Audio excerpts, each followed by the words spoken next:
Hi everybody, today we are going to learn algebraic expressions.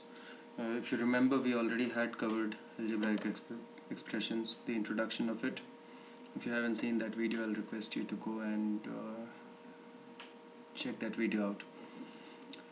Before we move on, let's quickly recap what we studied in the last tutorial. In the last one, we studied circles, the circumference, parts of circle, area of circle. We also arrived at the proof of area of circle. Y area of a circle is pi r square. So we proved it.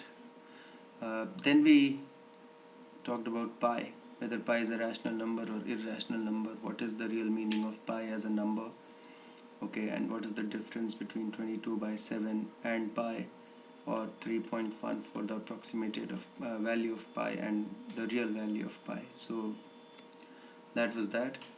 Then we learned conversion of units when we calculate area, because you multiply the same unit twice, and therefore the conversions, if 1 centimeter is equal to 10 millimeter, 1 centimeter square is basically 10 into 10, which is 100 millimeter square. Then we talked about applications. Applications I had covered in my previous tutorial on mensuration, so I didn't go in detail. So it's there on the channel. If you wish to check it out, you can go and check it out. Today we will learn algebraic expressions once again. Algebraic expressions, we will quickly do a recap of constants and variables. Then we'll look at what are the terms of an expression, factors of algebraic terms, so like how we studied factors of numbers. Today we will learn factors of algebraic terms, what are coefficients, and what are the unlike terms, like terms, and then polynomials. So fairly simple. We will today build some concepts, and then we will, in the next video, we will then cover a few things on algebraic expression. So on variable, anything which does not have a fixed value is a variable, and it is represented as a letter. So x, y, z, a, b, c, d, they can pick up any value. These are all variables. Constants are nothing but numbers. Sometimes they are also represented as a capital letter. When you know that it is a constant, you know that it's a number, but you just don't know the value of the number. In those cases, we represent constants as C, but otherwise they are just pure plain numbers. They could be anything: rational numbers, irrational numbers, anything, and they are constants. How algebraic expressions are formed? The answer is fairly simple. We combine variables and constants to make algebraic expressions. See, if there are only constants, then the expression will not be algebraic. So for an expression to be algebraic expression, you need variables, and then constant is optional. You may or may not have constant. So x plus y is an algebraic expression. X plus 5 is also an algebraic expression. Now you see that 5 is a constant, x is a variable. Here both of them are variable, and both of them are algebraic expressions. Simply 2x is also an algebraic expression. And we see that we only have a variable here. Now you can argue that 2 is also there, and which is why I gave the example of x plus y. Generally constants are separate terms. If a separate number is added, then it is that. What happens when the same variable is multiplied multiple times? So ideally I should have answered this question after explaining the concept of power and exponential, but anyway, let me just, if I multiply x into x, which is 2 times, I can either write it as xx. That's okay. You put a dot or you don't put a dot. If you write xx, it means x into x. Or I could write it at x square.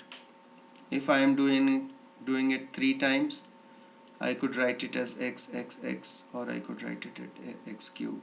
Similarly 4 times, x raised to the, so the 4, this 2, 3, 4, they are written at a slightly elevated level. If it is 5 times, x raised, and whatever is the variable, those many times you multiply, you put that number in there. Simple as that. Yeah, so whenever there is an expression, for example, let's pick up the expression right here, which is 4x square. Sorry, it is not written properly, I will write it again. 4x square minus 3xy, right? Minus 3xy. Now there are two terms, 4x square and minus 3xy. So in algebra, basically everything is an addition, is assumed addition, just for the sake of simplicity. So I am not saying that I am subtracting 3xy from 4x square. What I am saying is that 4x square and I am adding minus 3xy. So if somebody gives you this expression and asks you what are the terms, you do not say 4x square and 3xy are the terms. No, the terms are 4x square and minus 3xy. So we have to assume addition, and then we have to adjust for the sign otherwise then. So it is 4x square minus 3xy, and therefore I will have to write it as 4x square plus minus 3xy, which means that I am adding minus 3xy to 4x square and minus. It is just a thumb rule, guys. There is no, if you ask me for a reason, I'll not be able to tell you. Cool. So that these are the terms of expression. There could be multiple. If it will 5 was added, then 5 would be the third term of the expression. Okay, very simple. Now let's look at the factors. Okay, it's important to understand that algebraic expressions will also have factors. Here each of the terms will have factors. So this method of how I have broken it down, it's called the tree method.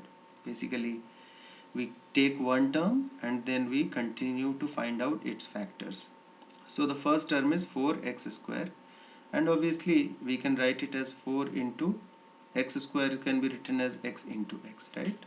So the factors are 4, x and x. Now you can further argue that the factors of 4 are 2 and 2. That's also right. No worries. Here it is the term is minus 3xy, like how I just discussed, and therefore the factors will be minus 3, x and y. You could argue that can I write the factors as 3 minus x and y? Yes, you can. No worries at all. Okay, or 3x and minus y, of course you can do that. Coefficients. See, understand that coefficient, let's take this example, 4x square minus 3xy. Okay, 4x square minus 3xy. Now see, each of the term, okay, there is a number which is multiplied to the variable part, right? Like each term has a constant and a variable, but they are multiplied. So whatever is the numeric factor, okay, of a term, that is known as coefficient. So here the coefficient is 4. Okay, here the term is minus 3xy.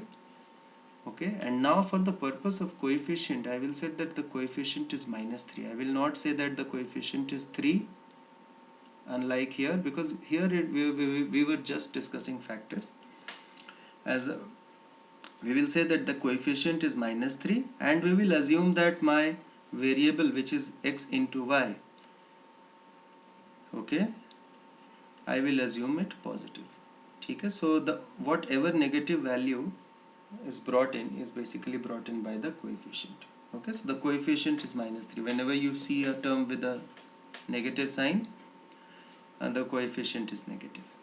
Okay, now there can be a term x plus y. Is there a coefficient here? Yes, the coefficient is 1 into x and 1 into y, but it is the same thing, so we don't write it and we simply write x plus 5. So here the coefficient is 1, here also the coefficient is 1. If it were to be x minus y, here the coefficient would be 1, but here the coefficient would be minus 1. Okay, let's quickly do some practice. X plus y plus 4, the term which is not a constant is xy, right? And therefore the numerical coefficient is 1. It is 13 minus y square. So the term which is not a constant is minus y square, the coefficient is minus 1. Here it is y square. Okay, so here the coefficient will be 5 and here the coefficient will be minus 1.